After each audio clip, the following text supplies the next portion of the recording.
Welcome එක්ස්ට්‍රීමර්ස්. Previous video එකේ දාලා තිබ්බා කොහොමද බයික් එක ෂෝරූම් එකේ නම් බලලා ගන්න කියලා. මේ වීඩියෝ එකේ අපි බලමු කොහොමද බයික් එක ගත්තට පස්සේ බ්‍රේකින් පීරියඩ් කාලේ කොහොමද බයික් එක පාවිච්චි කරන්න ඕනේ කියලා. ෆස්ට් ඔෆ් ඕල් බයික් එකේ යතුරු දාලා ඉග්නිෂන් එක ඔන් කරාට පස්සේ ඩී ෆෑන් සද්දයක් එයි මේ කිල් ස්විච් එක ඔන් කරපු ගමන්. ඒ ෆෑන් සද්ද ඇවුනට පස්සේ බයික් එක කික් එක කරලා බයික් එක ස්ටාර්ට් කරලා විනාඩියක් විතර තියලා ඊට පස්සේ බයික් එක ජෙන්ට්ලි ක්ලච් බැලන්ස් එකෙන් මූව් කරන්න. කරද්දී මේ වැඩි රේස් කරන්න එපා. 4000 rpm එකට වඩා අඩුවෙන් බයික් එක තියාගන්න. First gear, second gear, third gear කියලා ජෙන්ට්ලි ස්පීඩ් අප් කරන්න. රෑෂ් ඩ්‍රයිවිං නම් එපා. හරිද? කලින් නෝමලි 20 කිලෝමීටර් රේඩියස් වගේ බයික් එක පදින්න. පුළුවන් තරම් කිලෝමීටර් 20 කම්ප්ලීට් වෙද්දී ගෙදරට එනවා වගේම සෙට් කරගන්න. එහෙම නැති වුණොත් 20 කිලෝමීටර් 20කට පස්සේ පොඩි රෙස්ට් එකක් බයික් එකට අනිවාර්යයෙන් දෙන්න බලන්න. අඩුම ගානේ පැය දෙක ඉඳන් 3ක ඇතුලේ රෙස්ට් එකක් බයික් එකට අනිවාර්යයෙන්ම දෙන්න ඕනේ අපේ පැත්තෙන්. එහෙම පැය දෙකක් හෝ 3ක් එන්ජින් එකට දෙන රෙස්ට් ඉඳලා ගෑස් කට් එක හොඳට සීට් වෙනවා බයික් එකේ. ගෑස් කට් එක හොඳට සීට් වෙන ඉඳලා ඇතුලේ තියෙන කම්ප්‍රෙෂර් එක තවත් හොඳට ඇතුලේ ක්‍රියාවත් වෙයි. ඒකේ ඉඳලා අපිට ලයිෆ් ස්පෑන් එකත් බයික් එන්ජින් ගේ වැඩි වෙනවා. ඒ වගේම කන්සප්ෂන් එකකුත් පොඩි ඉම්ප්‍රූව්මන්ට් එකක් තියෙනවා. ඒකේ ඉඳලා තමයි කියන්නේ අනිවාර්යයෙන් ෆස්ට් 50 කිලෝමීටර්ස් ඇතුලේ 20 කිලෝමීටර් රේඩියස් එකට එකපාරක් රෙස්ට් එකක් අනිවාර්යයෙන් පැය 3ක් දෙන්න. පැය 3ක් රෙස්ට් එක දුන්නට පස්සේ අපි එන්ජින් එක ස්ටාර්ට් කරා. ආපහු ජෙන්ට්ලි බයික් එක ඇක්සලරේට් කරලා ගියර් 1 2 3 ගාලා ගියා. හරිද?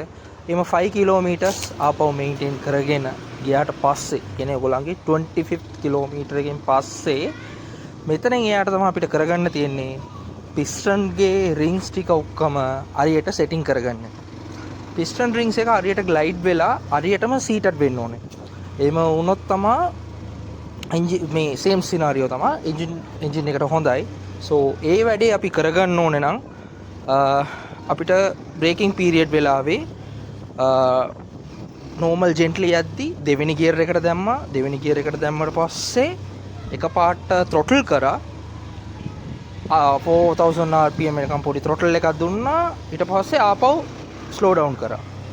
මේක throttle එකේමයි කරන්න ඕනේ. එකපාරට රේස් කරා, එකපාරට අත්හැරියා. එකපාරට රේස් කරා, එකපාරට අත්හැරියා. එහෙම පොඩි වෙලාවක් දෙවෙනි ගියර් එකේ අපි කරනවා. ඒ වගේම ආපහු පොඩ්ඩක් නවත්තලා තුන්වෙනි ගියර් එකට ගිහිල්ලා ඒ වගේම ආපහු throttle කරා, ආපහු slow down කරා, ආපහු throttle කරා, ආපහු slow down කරා. මේම කරද්දී 4000 rpm එකේ ඇතුලේ එනවා වගේ අපි මීන් කරගන්න ඕනේ. මේක අනිවාර්යයෙන් 50 කිලෝමීටර්ස් ඇතුලේ තමයි මේ මම කියපු දේ ටික ඔක්කොම කරන්න ඕනේ. හරිද? එතනින් එයාට කරලා තේරුමක් නැහැ. ෆස්ට් 50 කිලෝමීටර්ස් එකේ තමයි මේන්ලි ඒක කරගන්න ඕනේ. හරිද? සෝ අනිවාර්ය බ්‍රේකින් පීරියඩ් එක වෙලාවේ මං කියපු මේ ටික ඇවිල්ලා අනිවාර්යයෙන්ම කරගන්න. මේ ෆස්ට් 50 කිලෝමීටර්ස් එකේ මේ මං කියපු දේ ටික ඔක්කොම කරා නම් ඔයගොල්ලන්ගේ එන්ජින් එකේ ෆුවල් කන්සප්ෂන් එකයි එන්ජින් ගේ ලයිෆ් ස්පෑන් එක වැඩි වෙන්න chances උගක්ම තියෙනවා.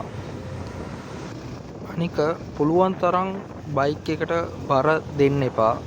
ෆස්ට් සර්විස් වෙනකන් පිලියන් එකක් දාගත්තේ නැත්නම් හොඳයි. එහෙම නැහැ දාන්නත් ඕනේ නම් ෆස්ට් 50 කිලෝමීටර්ස් පුළුවන් තරම් අවොයිඩ් කරන්න. ඒ වගේම හිල් සයිඩ් යන්න එපා. උපරිම කඳු නගින්න එක අවොයිඩ් කරන්න. කඳු පළාතේ ඉන්න කට්ටියත් පුළුවන් තරම් අවොයිඩ් කරන්න බලන්න. ඒ වගේම ට්‍රැෆික් උත් අවොයිඩ් කරන්න. ට්‍රැෆික් එකේ උදුරට පදින්නත් එපා. ගානේ 50 කිලෝමීටර්ස් ඇතුළේ. හරි. දැන් අපි බලමු කොහමද රේව් කරන්න කියලා. මේව තමයි throttle කරන්නේ. හරිද? එකපාරට throttling එක. මේක idle එකේ කරන්න එපා. ඕනිකන් throttle කරලා ගන්න පෙන්නවා. හරිද? මේම gently bike එක move කරන්න. හරිද? first gear එක දැම්මා, second gear එක දැම්මා. දැන් මේම normally gently move කරන්න. දැන් එකපාරට rev කරා. දැන් close කරා. හරිද? දැන් ආපහු එකපාරට rev කරා. ආපහු close කරා. තේරෙනවනේ rev close මෙහෙම තමයි මම කරන්න කියන්නේ හරිද මේක වෙද්දි 4000 rpm එකේම මේන්ටේන් කරගන්න 4000 rpm පොඩ්ඩක් පැන්නට අවුලක් නැහැ හැබැයි 4000 rpm එකේම මේන්ටේන් කරන්න ඒකෙන් එයා යන්න දෙන්න එපා හරිද so මේක දෙවෙනි තුන්වෙනි ගියර් එකට විතරයි කරන්න ඕනේ හරිද පළවෙනි ගියර් එකේ කරන්න එපා දෙවෙනි තුන්වෙනි එකට විතරක් කරන්න අනිත් දේ කිලෝමීටර් 50න් පස්සේ නම් කරන්න එපා මේක කරද්දි සමහරුන් පිස්සු වගේ බලයි ගණන් ගන්න එපා මේක බ්‍රේකින් පීරියඩ් වෙලාවේ අපි අනිවාර්ය කරන්න ඕන දෙයක් ඒකින්ද මේක අනිවාර්ය කරන්න. එහෙම දෙවෙනි තුන්වෙනි ගියර් එකේ ඇවිල්ලා රෙව් කරාට පස්සේ ආපහු normally gently පදින්න. හරිද? දැන් ආපහු දැන් ඔව් මීට කලින් අපි කිලෝමීටර් 20ක් පැද්දා. ওই වගේම තව කිලෝමීටර් 20ක ඇතුලේ gently පැද්දා රෙව් කරලත් පැද්දා. හරිද? මේ දෙකමත් එක්ක තමයි තව කිලෝමීටර් 20ක් පැද්දේ. හරිද? ඊට පස්සේ ආපහු අපි මොනවද කරන්න ඕනේ? ගෙදරට එනවා වගේ සෙට් කරගෙන ගෙදරට ගිහිල්ලා අපෝ පැය දෙක තුනක් වගේ රෙස්ට් එකක් දෙන්න. හරිද? ළඟ ගෙවල් නැහැ. ඒ වගේ ඉන්න කට්ටිය ඇවිල්ලා පැය දෙක තුනක් කරන්න දෙයක් නැහැ. කොයි හරි බයික් එක තියලා හරි පොඩි රෙස්ට් එකක් අනිවාර්යෙන් බයික් එකට දෙන්න. හරිද? ඊට පස්සේ හරි. දැන් අපි 40 කිලෝමීටර්ස් ඉවරයි. හරිද? තව ඉතුරු කිලෝමීටර් 10 තමයි තියෙන්නේ. ඔතනත් ওই ස්ටෝරියමයි. මොකුත් වෙනස් කරන්න නැහැ. හරිද? so බයික් එක gently ගියා 40 ස්පීඩ් තමයි මැක්සිමම් එක බයික් එකේ so 40 km/h එකට වඩා වැඩි යන්න එපා 4000 rpm එක තමයි මැක්සිමම් so 4000 rpm එකක් යන්න එපා gently පදින්න rev කරන්න close කරන්න දෙවෙනි ගියර් එකේ ආපහු rev කරන්න close කරන්න තුන්වෙනි ගියර් එකේ that's it 50 kilometers done and your bike is ready to go so මේ first 50 kilometers එක ඔයගොල්ලන් braking period එක හරියට කරා කියන එතනින් යාටම engine එක හරියටම set වෙනවා. හරිද? ඒකේ මේ ඒත් service centers වල කියන්නේ මේ මොනවද කොහොමත් first service එකනකම් bike එක ඇවිල්ලා පදම් වෙන්න තියෙන කියලා. ඒක ඇවිල්ලා safety precautions වෙනුවෙන් තමයි ඕක කියන්නේ. ඒකෙන්ද දැන් කොහොමත් first 50 kilometers මගේ engine set නේ මං ඇවිල්ලා එක පාට එනම් ඊට පස්සේ මට top speed අල්ලන්න පුළුවන්. එහෙම කියලා නම් යන්න එපා.